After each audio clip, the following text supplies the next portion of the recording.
There's a strange kind of loneliness that happens when the person you share a home with starts to feel like a distant echo. You sit beside them, you talk, you smile. Yet something inside you is slowly collapsing. This video shares my own marriage story in Denmark. How silence grew between us, how love thinned without warning, and how the smallest, quietest gestures began stitching our hearts back together. Quiet breaking point. There's a strange truth about marriage that no one warns you about. Sometimes the breaking point doesn't arrive with shouting, slammed doors, or dramatic endings. Sometimes it shows up quietly, like a soft draft slipping through a window you forgot to close. And that was exactly how it felt in my own home in Denmark. You'd think a country known for calm, cozy evenings and candlelit dinners would protect a relationship. But calm can turn into distance fast, and distance can turn into a kind of emotional winter no heater can fix. Picture this. You're sitting at the kitchen table stirring your coffee, pretending to read the news, while the person you married moves around the house like a gentle ghost. Nothing is wrong technically. No one is hurting anyone. But something is missing, something you stop noticing disappearing because it vanished in tiny, polite pieces. That was my life. A marriage that looked fine from far away but felt hollow up close, like a postcard of happiness instead of the real thing. Psychologists call this emotional disengagement, when two people slowly reduce meaningful interactions without even realizing it. It's not caused by fights. Ironically, it's caused by avoiding them. The brain doesn't panic right away because nothing dramatic is happening. But it does start sending signals. A tight chest here, a random sadness there, that weird heaviness you can't name. Think of it as the nervous system tapping you on the shoulder, whispering, "Hey, something is off." I saw the signs but brushed them off. In Denmark, life is structured, practical, beautifully organized. You learn to adapt. So when my marriage began feeling more like a schedule than a connection, I kept telling myself, this is normal. This is adulthood. This is what stability looks like. I swallowed silence like medicine, hoping it would fix things. Spoiler: silence rarely heals what silence created. And then came the night. Nothing dramatic, just ordinary. We sat on opposite ends of the sofa, a small child's toy between us like a forgotten treaty. We weren't arguing. We weren't touching. We were simply surviving next to each other. I remember thinking, if love dies this quietly, will anyone even notice? It was a terrifying thought, not because the marriage was ending, but because it was ending without noise. That moment was the true breaking point. Not loud, not chaotic, just painfully, stunningly quiet. A kind of quiet that forces you to finally look at what you've been avoiding. And when you finally look, the truth doesn't whisper, it hits. The distance in our home. You wouldn't think a small Danish house could hold so much space between two people. But distance isn't measured in square meters.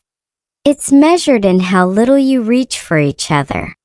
And inside our home, the distance grew like a polite, well-behaved monster. It didn't roar. It didn't slam doors. It just sat between us on quiet mornings and followed us into bed at night, pretending it belonged there. There's something almost scientific about how emotional distance forms. Your brain starts taking shortcuts. It assumes the other person already knows how you feel, so you stop saying it. It assumes this isn't the right moment for difficult conversations, so you avoid them. And with every avoidance, your nervous system learns a new habit: retreat. Humans are wired for efficiency, and unfortunately, withdrawal is extremely efficient. Instead of fighting, instead of repairing, the brain says, let's just not go there. The same way people close browser tabs to avoid stress. My marriage became one long list of closed tabs, conversations minimized, feelings quietly pushed into folders labeled later. The Danish winter did not help. Darkness arrived early, as if the sun itself was exhausted by our silence. We moved around the house like two people trying not to disturb each other's shadows. I'd hear him chopping vegetables in the kitchen, and instead of joining him, I'd wait until he was done. He'd see me reading in the living room and choose to fold laundry in another room. It wasn't hostility. It was a mutual unconscious choreography of avoidance. There were evenings when the only sounds in the house were the radiator and our child humming while lining up toy cars on the floor. I remember watching the tiny flickering lights of the Christmas markets outside the window, while the inside of our home felt dimmer than anything outside. People talk about losing the spark, but no one tells you what comes after the spark disappears. What comes after is the slow, aching neutrality. Like two colleagues sharing a long, quiet elevator ride. One night, I caught myself rehearsing sentences in my head before speaking to him, as if I needed a script to talk to someone I'd once shared dreams, arguments, kisses, and grocery lists with. That's when it hit me. The distance wasn't an accident. It was something we'd both built from tiny bricks of convenience, fear, and unspoken disappointment. And distance is clever. It turns ordinary moments into subtle reminders that something is missing. Two toothbrushes standing side by side but not used at the same time. Two coffee mugs washed separately. Two people loving the same child but forgetting how to love each other. The home can look peaceful from the outside and still echo on the inside. Ours did. And the echo was getting louder. Our child in the middle. There's a moment every parent dreads. Not when your child cries, but when they look at you with quiet confusion, as if their small heart senses something you've been pretending isn't real. That moment came for me on an ordinary Tuesday afternoon in Denmark, wrapped in the soft light that Northern Europe seems to pour over everything. Even broken things. Our son had started doing this thing. Nothing dramatic, just subtle enough to sting.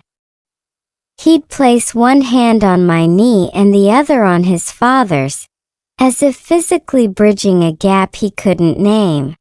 Kids don't understand emotional distance, but they feel it with terrifying accuracy. Psychologists say children detect tension not through words but through micro-expressions, tone shifts, and even the rhythm of footsteps in a home. Apparently, our footsteps had changed long before we noticed. One evening, he brought us his drawings. Most kids draw houses, suns, stick figures holding hands.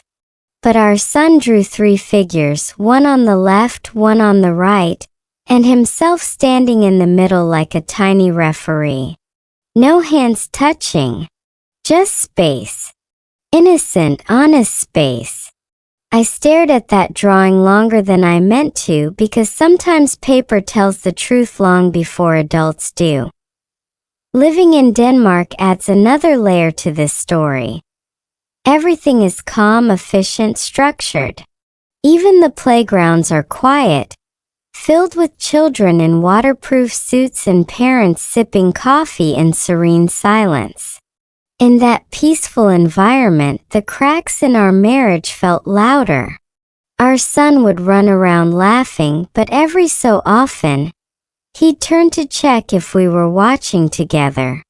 We never were. One of us clapped, the other smiled.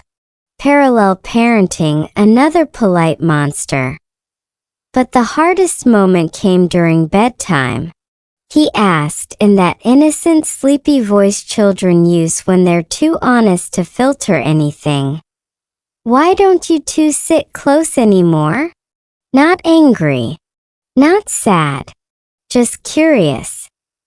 And there it was, the question we had avoided asking each other, placed gently in our laps by someone who shouldn't have to carry questions like that. My throat tightened. My husband's eyes shifted. Neither of us answered. Silence became the reply we never meant to give. The truth is, children don't break because of conflict. They break because of emotional absence. Studies show that a child can sense misalignment between parents even before they can fully speak. Their nervous system adjusts. Their behavior adjusts. Their drawings adjust. They become little guardians trying to fix grown-up fractures. And that's what our son was doing, building tiny, invisible bridges between two adults who had forgotten how to cross toward each other. Seeing him in the middle wasn't just painful, it was clarifying.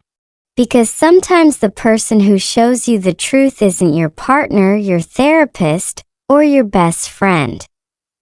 Sometimes it's the small human who loves you both the most. A soft moment of truth. It's funny how the truth doesn't always crash into your life like a storm.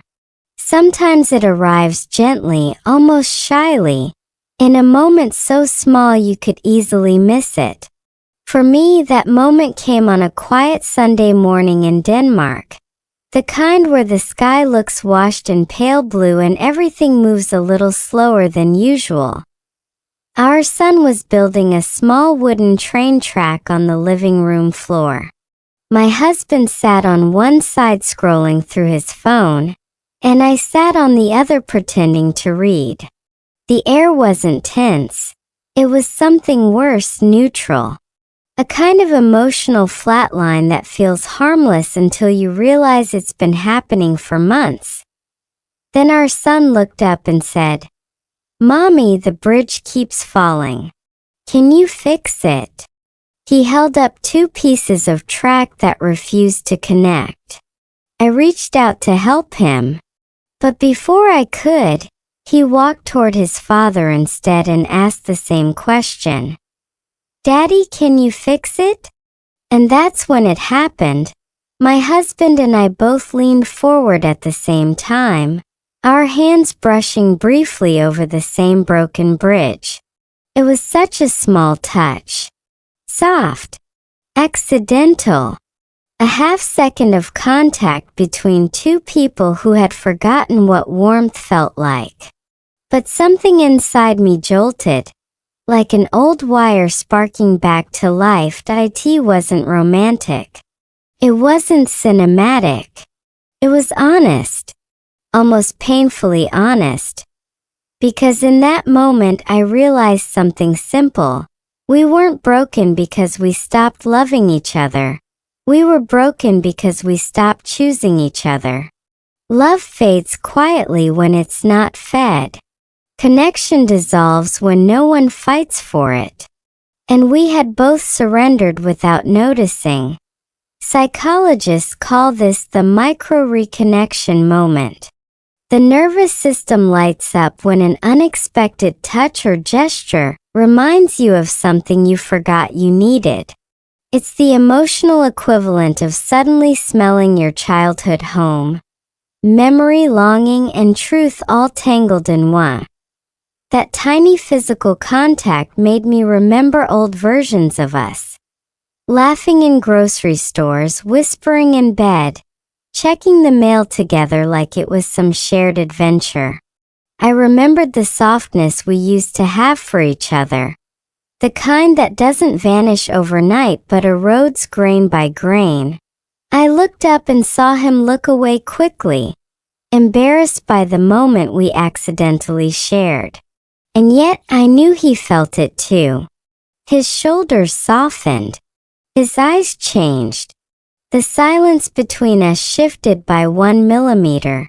But in a quiet marriage, 1 millimeter is seismic. Our son, completely unaware of the emotional earthquake he had triggered, simply clapped his hands and said, "Yay! The bridge is fixed." If only fixing the bridge between adults were that simple. But maybe, just maybe, it starts the same way, with one soft, honest moment, trying to find us again. There's a strange kind of courage that appears when you finally admit something is broken. Not the dramatic, movie-style courage where someone runs through the rain shouting confessions. I mean the quiet kind, the courage to stay, to try, to sit with discomfort instead of hiding behind routines. After that tiny moment on the living room floor, I felt something shift inside me. Not a miracle, not a breakthrough, just a small opening, like a window cracked enough for fresh air to sneak in, that I started noticing us again. The way he hesitated before speaking. The way I brace myself emotionally even for simple questions. It's almost comical how two adults can build an entire relationship on assumptions. Assuming the other person is fine. Assuming they don't want to talk. Assuming we'll fix it later. Later is the biggest thief in a marriage. It steals affection one delay at a time. So I decided to try something embarrassingly small. I sat next to him on the sofa one evening instead of across the room. No grand conversation. No intense eye contact. Just physical proximity. My nervous system felt like it was walking on a tightrope, waiting for rejection. But he didn't move away. He didn't freeze. He simply shifted slightly, making room for me. If you measured that moment with a ruler, it would be barely an inch. Emotionally, it felt like a bridge being rebuilt one plank at a time. Psychologists say that repairing a relationship isn't about big gestures. It's about accumulating tiny positive interactions that outweigh the negative ones. A soft thank you. A gentle touch on the arm. A shared laugh. These micro moments create what's called an emotional bank. Ours had been overdrawn for months, maybe years. But every soft interaction adds one coin back into the jar. The next morning I made him tea. Nothing fancy, just warm, simple, intentional. He looked surprised, like I'd handed him a gift he didn't expect. Later that week, he asked if I wanted to walk with him to pick up our son from kindergarten. We hadn't done that together in ages. The walk was awkward at first, like two strangers trying to restart an old conversation. But then he said something funny about how Danish kids never seem bothered by freezing weather, and I laughed genuinely. It felt so strange to hear my own laughter next to him again, like revisiting a forgotten room inside myself. Not every attempt worked. Some nights we slipped back into silence. Some days we avoided topics we weren't brave enough to touch yet. Healing isn't linear. It's more like assembling IKEA furniture without instructions. You think you've figured it out, then suddenly realize you've been holding the wrong piece for 20 minutes. But we were trying. Really trying. Not perfectly, not smoothly, but consistently. And that's the quiet truth about saving a marriage. You don't leap. You inch. You move closer one awkward moment at a time. And inch by inch we were finding our way back. When we almost fell apart, Life has a way of testing you when you think you're making progress. Just as we started feeling the small, fragile threads of connection, something happened that nearly snapped everything. It wasn't a dramatic fight or a betrayal, just a simple, ordinary disagreement about money. But in a marriage already stretched thin by months of quiet distance, ordinary things can feel monumental. Our voices were calm, our words measured, yet underneath each sentence, tension was ticking like a silent clock. I remember sitting at the kitchen table, staring at the pile of bills, feeling my chest tighten. He looked equally tense, tapping a pen on the table, eyes darting to the floor. For a moment I felt that old familiar despair, the one that had once convinced me that silence was easier than conflict. It whispered, "Maybe we can't do this. Maybe it's too late." And just like that, the distance we'd been painstakingly bridging felt infinite again. Psychologists explain that conflict in relationships isn't inherently destructive. It's how the nervous system reacts to unresolved stress that matters. When couples avoid small conflicts for long periods, the next disagreement, even minor, triggers layers of pent-up frustration. That's what happened to us. Our tiny emotional bank, built from careful micro-moments, was suddenly overdrawn, and that tense moment, something remarkable happened. Instead of raising voices or walking away, we paused. We looked at each other. Not the "I'm right, you're wrong" look, but the vulnerable human look that acknowledges fear and love simultaneously. He said softly, "I don't want to lose us over this." My throat tightened. I nodded. The words were simple, but they carried the weight of months of reflection and effort. From that night on, we both realized something essential. Love isn't always enough. Intention matters. Action matters. Choosing to stay connected, even when it's uncomfortable, is what saves a relationship from falling apart. That disagreement became a turning point. A reminder that every bridge we build must be actively maintained. You can't just hope for love to endure silently. It requires attention, care, and sometimes courage to confront even small discomforts. Our child, oblivious to the adult storm we weathered, sat playing with blocks on the floor. I watched him laugh, a gentle reminder that the bridges we build aren't just for us. They're for the little lives who trust us to stay whole. That thought became our anchor. We promised ourselves to keep inching forward, not to let small storms undo what we were rebuilding. And in that silent agreement we found strength. Almost falling apart had taught us how to hold on more wisely.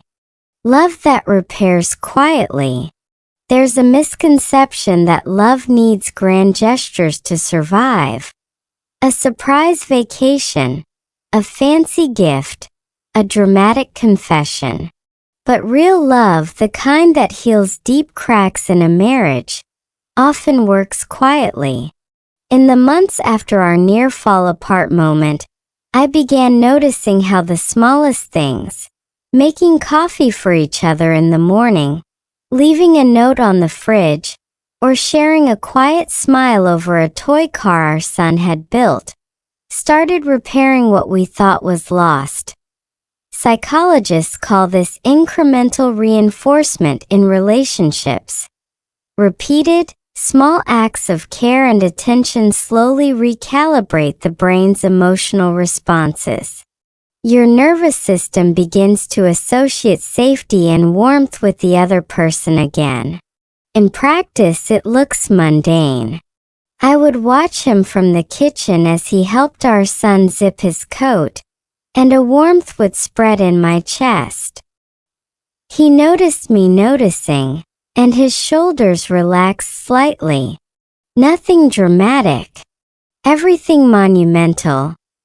We also learned the importance of timing.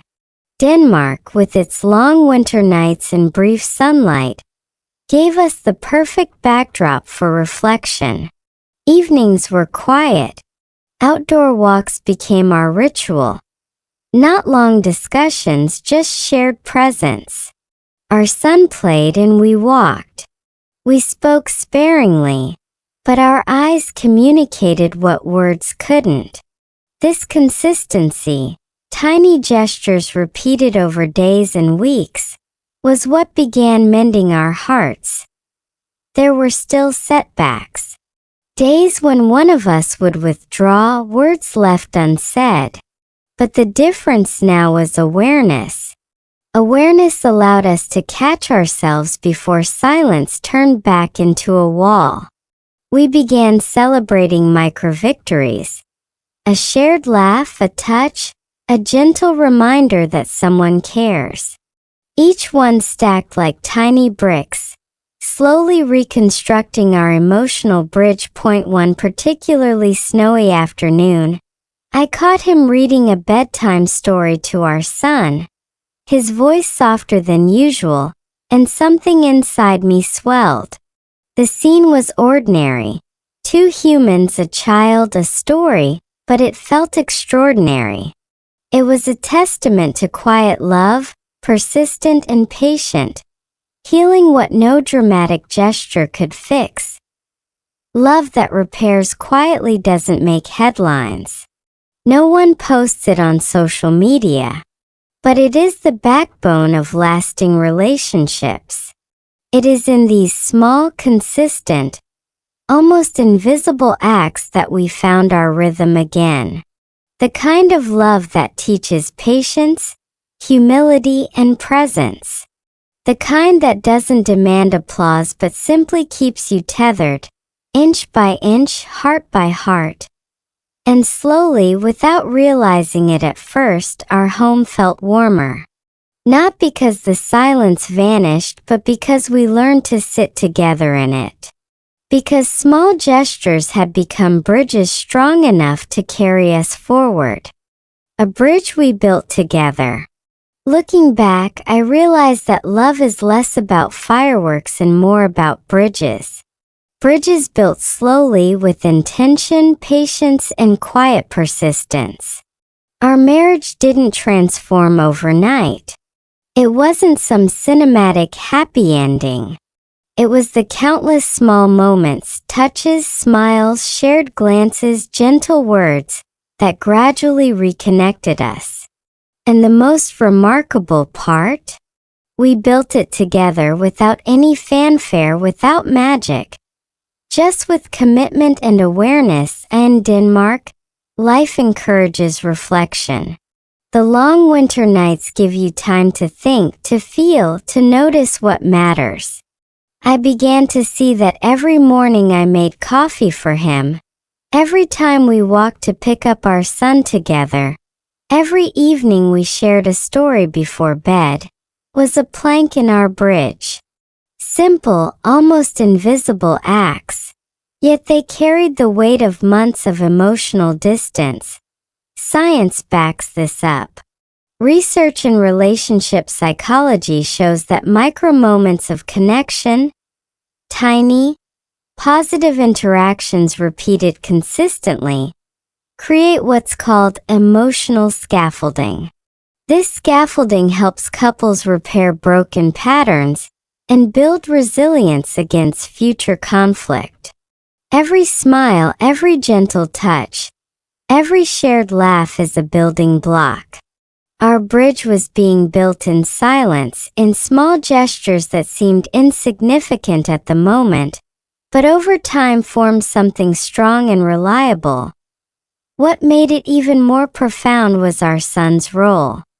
He had unknowingly held a mirror up to us, showing the cracks, prompting us to act, to notice, to reconnect.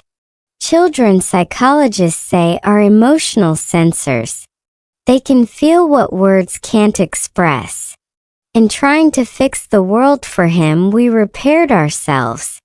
In trying to show him love and stability, we rediscovered how to love each other. Now when I watch him laughing between us, I don't see a marriage saved by luck. I see a bridge we built, plank by plank, hand by hand, day by day. A bridge that took patience, courage, and the willingness to stay present even when it was uncomfortable. And that, I realize, is the quiet power of love. It doesn't announce itself. It doesn't demand attention. It works in small, persistent ways, and when you notice it, the distance that once seemed insurmountable has vanished. Sometimes the strongest bridges are invisible until you step on them, and then you realize they've been carrying you all along.